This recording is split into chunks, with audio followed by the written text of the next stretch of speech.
আল্লাহ আমার রব, এই রবি আমার সব। দামে দামে তুন মনে তারি অনুভব। তোমার দুনিয়াতে আমি যেদিকে তাকাই, অথই নিয়ামতে ডুবে আছি সবাই। পাক পাখালির গানে শুনি তসবি কলরব, তসবি কলরব। আল্লাহ আমার রব, এই রবি আমার। আসসালামু আলাইকুম। আলহামদুলিল্লাহ, আসসালাতু ওয়াসসালামু আলা রাসূলিল্লাহ। প্রিয় দর্শক, আপনারা যারা দেশে আছেন প্রবাসে, সবাইকে জানাই অনেক অনেক প্রীতি ও শুভেচ্ছা। শুরু হলো এনটিভি আয়োজিত এবং লাভ হলো নিবেদিত অনুষ্ঠান আপনার জিজ্ঞাসা। আপনাদের সাথে আছি আমি জয়নুল আবেদিন আজাদ। আর আপনাদের মনে জাগা প্রশ্নের জিজ্ঞাসার জবাব দিচ্ছেন বিশিষ্ট আলেম ডক্টর মোহাম্মদ সাইফুল্লাহ। আসসালামু আলাইকুম ওয়া রাহমাতুল্লাহি ওয়া বারাকাতুহু। প্রিয় দর্শক, চলুন তাহলে জিজ্ঞাসার জগতে। শুরুতে একটি ইমেলটি পাঠিয়েছেন সুলতান মাহমুদ, কালীগঞ্জ, গাজীপুর থেকে। লিখেছেন, আমি আপনার জিজ্ঞাসার একজন নিয়মিত দর্শক। আমার কিছু প্রশ্ন। এক, আমার সাথে এক ভাই সবসময় বলেন মাযহাব মানা ফরজ। তিনি এই কথাটা খুব জোর গলায় বলেন। কোরআন সুন্নাহর আলোকে এই বিষয়টি সম্পর্কে জানালে উপকৃত হব। ধন্যবাদ আপনাকে। আপনি একটি প্রশ্ন করেছেন যে আপনার সাথের কোনো এক ভাই, তিনি অত্যন্ত জোর গলায় এই কথা বলেন যে মাযহাব বানা ফরজ। কোরআন সুন্নাহর আলোকে এই বিষয়টি জানতে চেয়েছেন। প্রথম কথা হচ্ছে, কোরআনের কোথাও মাযহাব শব্দটাই নেই। কোরআন সুন্নাহর আলোকে আলোচনা করার আগে আমরা তো জানতে হবে যে কোরআনের কোথাও আদৌ মাযহাব শব্দটি আছে কিনা। মাযহাব শব্দটি আসেনি। দ্বিতীয় নম্বর বক্তব্য হচ্ছে যেটি, সেটা হলো রাসূলুল্লাহ সাল্লাল্লাহু আলাইহি ওয়াসাল্লামের হাদিসের এক জায়গায় মাযহাব শব্দ এসেছে, সেটা এই অর্থে নয়। আর বাকি কোথাও মাযহাবের কোনো বক্তব্য নেই। মাযহাবের শব্দ হাদিসের কোথাও আসেনি। যে অর্থে এসেছে হাদিসের মধ্যে, সেটা মাযহাব বলতে অন্য অর্থ। সুতরাং হাদিসের কোথাও মাযহাব শব্দটি আসেনি। তিন নম্বর যে বক্তব্য, সেটা হচ্ছে রাসূল সাল্লাল্লাহু আলাইহি ওয়াসাল্লাম এর সময় কোরআন এবং হাদিস ছাড়া রাসূল সাল্লাল্লাহু আলাইহি ওয়াসাল্লামের 10 বছরে 23 বছরে রাসূল সাল্লাল্লাহু আলাইহি ওয়াসাল্লামের মৃত্যুর পর সাহাবায়ে কেরামদের সময় রাসূল সাল্লাল্লাহু আলাইহি ওয়াসাল্লামের এই 23 বছর জীবনী, অর্থাৎ 10 হিজরি বাদ দিলে আরও প্রায় 90 হিজরি পর্যন্ত, যে পর্যন্ত সাহাবায়ে কেরামদের বেশিরভাগ ছিলেন, অনেক সাহাবী জীবিত ছিলেন, তার পরবর্তী মানে তাবিঈনদের সময় পর্যন্ত এই মাযহাবের মানে মাযহাব বক্তব্যটাই বা মাযহাব নামে কোনো কিছুই মানুষদের কাছে আমরা বর্তমানে যেভাবে এই জানছি বা যেভাবে মানে গ্রহণ করছি বা যেভাবে সেটাকে বহুল চর্চা করছি, সেভাবে ছিল না, পরিচয় ছিল না। এরপরে আসুন, যে বিষয়টি বুঝতে হবে আপনাকে, সেটা হলো এই, পরে এসেছে 80 হিজরি সনে জন্মগ্রহণ করেছেন হানাফি মাযহাবের ইমাম আবু হানিফা নু'মান ইবনে সাবিত আল কুফি রাহিমাহুল্লাহ তাআলা। কুফাতেও জন্মগ্রহণ করেছেন 80 হিজরি সনে। ইমাম রহমতুল্লাহ আলাইহি 80 হিজরিতে জন্মগ্রহণ করলে জীবনের প্রথম অংশে তিনি মূলত ইলমের সাথে সরাসরি জড়িত ছিলেন না। 20-22 বছর পর্যন্ত ইমাম রহমতুল্লাহ আলাইহির মানে ইলম অর্জনের বিষয়ে তিনি তার পিতার সাথে প্রথমেই মানে স্বাভাবিক জীবনযাপন করতেন, এবং পিতার সাথে তিনি পিতার যে এক ব্যবসা আছে, ব্যবসায়ের কাজে বাজারে, কুফার বাজারে কাপড়ের ব্যবসা ছিল। পুরান কাপড়গুলো বিক্রি করতেন আর লেনদেন করতেন। তার আব্বার ব্যবসা ছিল, সেই ব্যবসাতে ইমাম রহমতুল্লাহ আলাইহি সংযুক্ত হন, সহযোগিতা করেন।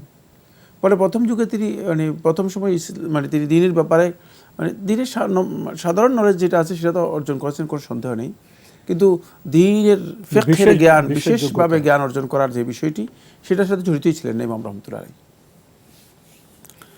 যখন ইমাম রহমতুল্লাহ আলাইহির বয়সও বেশি হয়েছে, ইমাম রহমতুল্লাহ আলাইহির তিনি যখন ইলমের ব্যাপারে আগ্রহ তৈরি হয়েছে, তখন ইমাম রহমতুল্লাহ বয়স বেশি হয়েছে।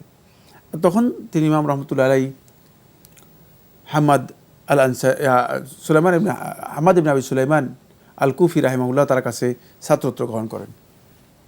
তিনি তাবেঈ ছিলেন। ইমাম রহমতুল্লাহ আলাইহি তাবেঈ ছিলেন কিনা এই নিয়ে বক্তব্য রয়েছে, যেহেতু ইমাম রহমতুল্লাহ আলাইহির একজন সাহাবীর কাছ থেকে সরাসরি করে রিওয়ায়াত সাব্যস্ত হয়নি, কোনো সহিহ সনদে আসেনি। একজন সাহাবীর কাছ থেকে সরাসরি কোনো রিওয়ায়াত সাব্যস্ত হয়নি। ফলে যে পদ্ধতিতে তাবী নির্ধারণ করা হয়, সেই পদ্ধতিগত দিক থেকে ইমাম রহমতুল্লাহ আলাইহি সাহাবীদের কাছ থেকে তার রিওয়ায়াত পাওয়া যায়নি। বাকি রয়েছে সেটা হলো এই, তিনি কোনো সাহাবীকে দেখেছেন কিনা।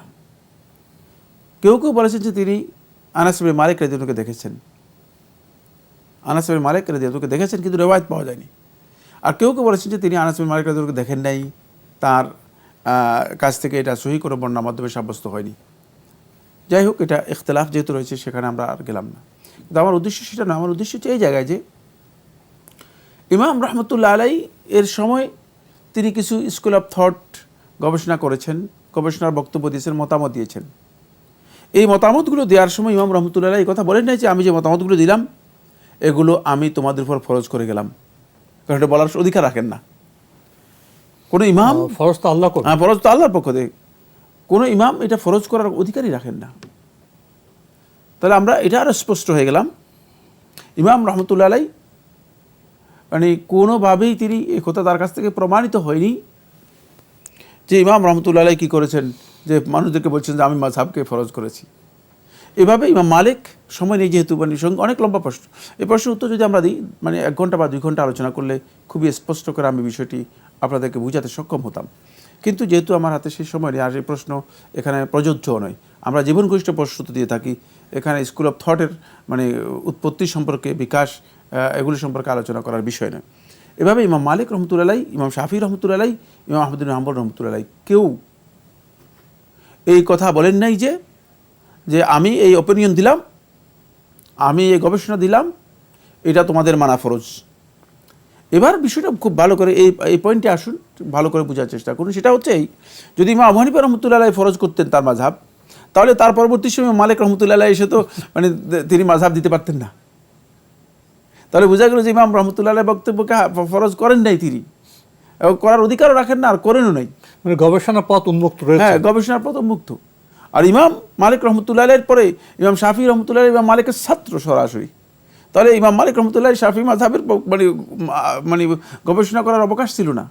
কারণ যদি ইমাম মালিকের মাযহাবই ফরজ হয়ে যেত, তাহলে ইমাম শাফিরটা কী হবে? এটা কি নফল হবে না সুন্নত হবে? ইমাম শাফি রহমতুল্লাহ পরে আসছে ইমাম আহমদ ইবনে হাম্বল রহমতুল্লাহ আলাইহি। ইমাম আহমদ ইবনে হাম্বল রহমতুল্লাহ ইমাম শাফির ছাত্র, সরাসরি ছাত্র, কিন্তু ইমাম আহমদ ইবনে হাম্বল রহমতুল্লাহ তো পরে গবেষণা করেছেন। একথা বলে না যে শাফি যেহেতু তার মাযহাবকে ফরজ করে দিয়ে গেছে, আমি আর মাযহাবের প্রয়োজন মনে করি নাই, না, এই ধরনের বক্তব্যই আসেনি। সুতরাং এই 4 জন ইমামের কারো কাছ থেকে পৃথিবীর কোনো আলেম এই কথা প্রমাণ করতে পারবে না যে তারা, এই ইমামরা বলেছেন যে মাযহাব মানা ফরজ। সুতরাং প্রশ্নই আসে না। যদি কোনো ব্যক্তি বক্তব্য দেন, তাহলে তাকে এটা প্রমাণ করতে হবে প্রথম যে এই মাযহাব কত সালে ফরজ হয়েছে, কে ফরজ করেছে, হ্যাঁ, কে ফরজ করেছে। নাউযুবিল্লাহি মিন যালিক। এই 2টি প্রশ্নের উত্তর যদি কোনো ব্যক্তি তার বিবেক দিয়ে বিবেচনা করে, কোনো একজন মানুষ যদি তার বিবেক দিয়ে বিবেচনা করে, তাহলে তিনি স্পষ্ট হয়ে যাবেন যে এই বক্তব্য তথ্যহীনভাবে বাতিল একটি বক্তব্য, মাযহাব মানা ফরজ, এবং এই বক্তব্যের কোনো অস্তিত্বই নেই ইসলামের মধ্যে। সুতরাং এটি কত সালে ফরজ হয়েছে সেই কথা বলতে পারবেন না। আর ফরজ হতে হলে দলিল হচ্ছে কোরআন এবং হাদিস, ওহির মাধ্যমে ফরজ হতে হয়। শুধুমাত্র আল্লাহ তাআলা ছাড়া ফরজ করার অধিকার কারো নেই, কেউ ফরজ করতে পারেন না। সুতরাং কোনো আলেম যদি বক্তব্য দিয়ে থাকেন মাযহাব মানা ফরজ, অথবা এই ব্যাপারে যদি সীমা লঙ্ঘন করেন, বাড়াবাড়ি করেন, তাহলে তিনি আসলেই আল্লাহর দিন সম্পর্কে অজ্ঞ। আমরা খুবই গুরুত্বপূর্ণ বিষয়ে অবগত হলাম প্রিয় দর্শক। আপনি আরও লিখেছেন, জীবনে একবার নবী করিম সাল্লাল্লাহু আলাইহি ওয়াসাল্লামের উপর দরুদ পড়া ফরজ। কোনো মজলিসে একবার দরুদ পড়া ওয়াজিব। আর নবী করিম সাল্লাল্লাহু আলাইহি ওয়াসাল্লামের নাম শুনলে বারবার দরুদ পড়া সুন্নাহ। নবী করিম সাল্লাল্লাহু আলাইহি ওয়াসাল্লামের নাম শুনলে দরুদ না পড়লে গুনাহ হবে না। এই কথাগুলো কি ঠিক আছে? প্রথম কথা হচ্ছে, জীবনে একবার নবী সাল্লাল্লাহু আলাইহি ওয়াসাল্লামের উপর দরুদ পড়া ফরজ, এ বক্তব্য মিথ্যা ভুল। একবার কিভাবে? আপনি প্রতিদিন সালাত আদায় করতেছেন, প্রত্যেকটি সালাতের মধ্যে দরুদ পড়া ওয়াজিব, ফরজ। কিভাবে বলেছেন? কে এই মাসালা দিয়েছে? যার কাছে জ্ঞান নেই তিনি তো মূলত এই মাসালা দিচ্ছেন। 5 ওয়াক্ত আজানের সময় তো 5 ওয়াক্ত, হ্যাঁ 5 ওয়াক্ত সালাত আমরা আদায় করতেছি যখন, তখন আমাদের দরুদ পড়া ফরজ। আলেমদের মধ্যে ইখতিলাফ রয়েছে, কেউ ওয়াজিব বলেছেন, কেউ সুন্নাহ বলেছেন, কেউ ফরজ বলেছেন। এবং এটি বাধ্যতামূলক সালাতের জন্য। ওয়াজিব যারা বলেছেন তারাও বাধ্যতামূলক বলেছেন। দরুদ পড়া আমাদের জন্য আল্লাহ সুবহানাহু ওয়া তাআলা ফরজ করে দিয়েছেন বহুবার। যারা সালাত আদায় করে থাকে তাদের জন্য মানে অন্ততপক্ষে 5 ওয়াক্ত সালাতে তো অবশ্যই 5 বার বা বেশি, আরও বেশি, 7 বার মানে তার শাহুদের মধ্যেও দরুদ পড়তে পারবেন। সুতরাং আপনাকে অবশ্যই পড়তে হবে। আর এছাড়াও যখনই আপনি নফল সালাত আদায় করবেন, সুন্নত সালাত আদায় করবেন, তখন আপনি নবী সাল্লাল্লাহু আলাইহি ওয়াসাল্লামের দরুদ পড়বেনই। তাই এ বক্তব্য সঠিক নয় যে জীবনে একবার রাসূল সাল্লাল্লাহু আলাইহি ওয়াসাল্লামের দরুদ পড়তে হবে। প্রশ্নে আসে রাসূল সাল্লাল্লাহু আলাইহি ওয়াসাল্লামের দরুদ পড়ার ব্যাপারে আল্লাহ তাআলা বলেছেন, ইয়া আইয়ুহাল্লাযীনা আমানু সাল্লু আলাইহি ওয়া সাল্লিমু তাসলিমা। হে ঈমানদারগণ, ঈমানদারদেরকে নির্দেশ দেওয়া হচ্ছে তোমরা রাসূলের উপর সালাত এবং সালাম পেশ করো। সালাত হচ্ছে দরুদ, সালাম হচ্ছে সালাম, আমরা জানি। সুতরাং সালাত এবং সালাম আল্লাহর নবী সাল্লাল্লাহু আলাইহি ওয়াসাল্লামের উপর নিয়মিত আমাদের উপর ফরজ। প্রতিদিন আমরা প্রহরে প্রহরে দরুদ পড়ছি। এটা হলো প্রথম প্রশ্ন। দ্বিতীয় প্রশ্ন কি? কোনো মজলিসে একবার দরুদ পড়া ওয়াজিব? না, এই বক্তব্য শুদ্ধ নয়। কোনো মজলিসে নবী সাল্লাল্লাহু আলাইহি ওয়াসাল্লামের নাম যখন আসবে, তখন সেই মজলিসে সবাই নবী সাল্লাল্লাহু আলাইহি ওয়াসাল্লামের দরুদ পড়বে। একবার পড়া ওয়াজিব, এ বক্তব্য আলেমদের মধ্যে ইখতিলাফ রয়েছে। বিশুদ্ধ বক্তব্য হচ্ছে একবার নয়, যতবারই নাম আসবে ততবারই সাল্লাল্লাহু আলাইহি ওয়াসাল্লাম বলবে, যেহেতু এটা আমর, আল্লাহর পক্ষ থেকে নির্দেশ। এখানে কোথাও একথা আসেনি যে একবার পড়লে আদায় হয়ে যাবে। এই বক্তব্য আলেমদের মধ্যে ইখতিলাফ রয়েছে। কেউ কেউ ইজতিহাদ করেছেন, বলেছেন যে একবার পড়লেই আদায় হয়ে যাবে। কোনো মজলিসে যদি একাধিকবার নবী সাল্লাল্লাহু আলাইহি ওয়াসাল্লামের নাম আসে, সবাই ওয়াজিব হচ্ছে নবী সাল্লাল্লাহু আলাইহি ওয়াসাল্লামের নামে আসলেই সেখানে সাল্লাল্লাহু আলাইহি ওয়াসাল্লাম অন্ততপক্ষে, অথবা সাল্লাল্লাহু আলাইহি ওয়া আলা আলিহি ওয়া বারিক ওয়াসাল্লাম এটি পড়বেন। আরও লিখছেন, নবী করিম সাল্লাল্লাহু আলাইহি ওয়াসাল্লামের নাম শুনলে বারবার দরুদ পড়া সুন্নাহ। সুন্নাহ এবং ওয়াজিবের মধ্যে আলেমদের মধ্যে ইখতিলাফ রয়েছে। সুন্নাহ যেটা, এটি সুন্নাহ যেটাকে বলা হচ্ছে, এটা সুন্নাহ হলেও সুন্নাতে মুআক্কাদা।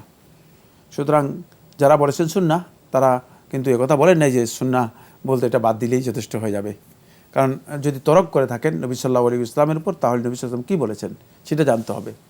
নবী সাল্লাল্লাহু আলাইহি ওয়াসাল্লাম বলেছেন যে সবচেয়ে বখিল ব্যক্তি হচ্ছে ওই ব্যক্তি, মান যুকিরতু ইনদাহু ফালাম ইউসাল্লি আলাইহি, যার সামনে আমার নাম উল্লেখ করা হয়েছে কিন্তু আমার উপর দরুদ পড়ে নেই। বখিল, কৃপণতা কি? বড় কবিরা গুনাহ তো। কৃপণতা হচ্ছে বড় ধরনের কবিরা গুনাহ। তাহলে আর ওই কবিরা গুনার মধ্যে সবচেয়ে বড় বখিল হিসেবে আখ্যায়িত করা হচ্ছে। সবচেয়ে বড় বখিল মানে হাকিকি বখিল, মূল বখিল যেটা, সে হচ্ছে রাসূল সাল্লাল্লাহু আলাইহি ওয়াসাল্লামের নাম উচ্চারণ করা হবে, সে দরুদ পড়বে না। সুতরাং যদি কেউ দরুদ না পড়েন তাহলে তিনি গুনাহগার হবেন।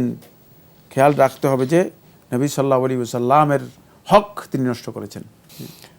আরও লিখেছেন, কোরআনের সর্বপ্রথম হরকত সংযোজনকারী কি হযরত বিন ইউসুফ রাহিমাহুল্লাহ? না, হাজ্জাজ হরকত নয়। হাজ্জাজের ব্যাপারে বলা হয় তাকে যে হাজ্জাজ মূলত নোকাতগুলো দিয়েছেন, নোক্তাগুলো দিয়েছেন। ঐতিহাসিকভাবে আবুল আসাদ দুলি রহমতুল্লাহ আলাই অথবা দিলি রহমতুল্লাহ আলাই, তাঁরই নেতৃত্বে মূলত এই কাজটি সম্পন্ন হয়ে থাকে। হাজ্জাজের সময় হয়েছে। তো যেহেতু হাজ্জাজের সময় হয়েছে, সেজন্য অনেকেই এটাকে নিসবত করেন হাজ্জাজ দিয়েছেন, কিন্তু সরাসরি যোগ করেন। সরাসরি, হ্যাঁ, যেহেতু সময়টা ওনার, সময়টা হাজ্জাজের, ব্যক্তি আলাদা, হ্যাঁ, ব্যক্তি মানে দায়িত্বপ্রাপ্ত ব্যক্তি ছিল ভিন্ন এই কাজের জন্য নুকাত যারা দিয়েছেন তাদের। আর যেটা বলেছেন হারাকাত যেগুলো আছে, হারাকাত দম্মা ফাতহা কাসরা যেগুলো আছে এবং জজম, এগুলোকে সেট করেছেন বা এগুলো ইঙ্গিত দিয়েছেন মূলত খলিল ইবনে আহমদ আল ফারাহিদি রাহিমাহুল্লাহ তাআলা। তিনিও তাবেঈ ছিলেন এবং ইলমুল আরিদের বড় জ্ঞানী ছিলেন। আর বিশেষ করে তিনি এই সাউন্ড এর ভাষার যেই ধ্বনিতত্ত্বের উপর তিনি সবচেয়ে বড় পণ্ডিত ছিলেন এবং তার এই বিষয়ে লিখিত বই বর্তমান বিশ্বে এখন পর্যন্ত পড়ানো হয়, সেই আমল থেকে আরম্ভ করে এখন পর্যন্ত পড়ানো হয় থাকে। এত বেশি ধ্বনিতত্ত্বের উপর তিনি জ্ঞানী ছিলেন, বিশেষ করে আরবি ভাষার উপর।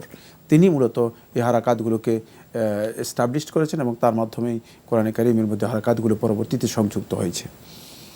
খুবই গুরুত্বপূর্ণ বিষয়ে আমরা অবগত হলাম। প্রিয় দর্শক, আমাদের হাতে আরও একটি ইমেল পাঠিয়েছেন মোহাম্মদ গোলাম রাব্বি, লিখেছেন, আমার প্রশ্ন হলো, বিনা ওজরে মসজিদে না গিয়ে বাসায় পরিবার নিয়ে ফরজ সালাত জামাত করে আদায় করা কি জায়েজ? না, এটি জায়েজ নেই। বিনা ওজরে আপনি বাসায় জামাত করতে পারবেন না। ওজর থাকলে পারবেন, যদি কোনো ওজর থাকে, শারীরিক অসুস্থতা থাকে, অথবা মানে যাওয়ার মতো শারীরিক মানে সমস্যা আছে, তাহলে জামাতে ঘরে পরিবার নিয়ে সালাত আদায় করতে পারবেন। কিন্তু কোনো ধরনের ওজর নেই, অলসতা করে জামাতে আজান শুনেছেন কিন্তু মসজিদে যাননি, তাহলে আপনার সালাত হবে কি না, জামাত তো দূরের কথা, সালাত হবে কি না, এই বিষয়ে আলেমদের মধ্যে ইখতিলাফ হয়েছে। যদি রাসূলুল্লাহ সাল্লাল্লাহু আলাইহি ওয়াসাল্লাম হাদিসে সরাসরি চলে যায়, তাহলে স্পষ্ট হাদিসে রাসূলুল্লাহ সাল্লাল্লাহু আলাইহি ওয়াসাল্লাম বলেছেন যে মান সামিআ আন-নিদা ফালাম ইউজিবহু ফালা সালাতা লাহ। ইমাম আহমদ ইবনে হাম্বল রাহমাতুল্লাহি হাদিসটি তার মুসনাদে বর্ণনা করেছেন যে মান সামিআ আন-নিদা, সে আজান শুনলো কিন্তু আজানে সালাতে উপস্থিত হলো না ইচ্ছাকৃতভাবে ওজর ছাড়াই, তাহলে তার সালাতই নেই, সালাতে হয়নি। এবং এটাকেই জুমহুর আহলে হাদিস, জুমহুর আহলুল ফিকহ, আহলুত তাহকিক, এমনকি শেখুল ইসলাম ইবনে তাইমিয়া রাহমাতুল্লাহি আলাইহি, এমন শেখ মোহাম্মদ ইবনে সালাম সাবিন রাহমাতুল্লাহি আলাইহি, শেখ আব্দুল আজিজ আব্দুল্লাহ বিন বাজ রাহমাতুল্লাহি আলাইহি এটাকে তারজিহ দিয়েছেন, এটাকেই এই বক্তব্যকেই গ্রহণ করেছেন এবং এই বক্তব্যটাকে পরিধানযোগ্য বক্তব্য হিসেবে গ্রহণ করেছেন।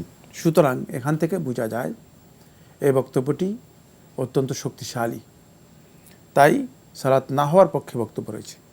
যদিও কেউ কেউ বলেছেন যে সালাত হয়ে যাবে, আলেমদের মধ্যে কেউ কেউ বলেছেন সালাত হয়ে যাবে। সালাত হয়ে যাবে যারা বলেছেন তারা মূলত ওজরের দিকটাকেই মানে সবচেয়ে বেশি গুরুত্ব দিয়েছেন। এখন আপনার তো ওজর নেই, আসলেই জামাত তরক করার জন্য কোনো ওজর নেই।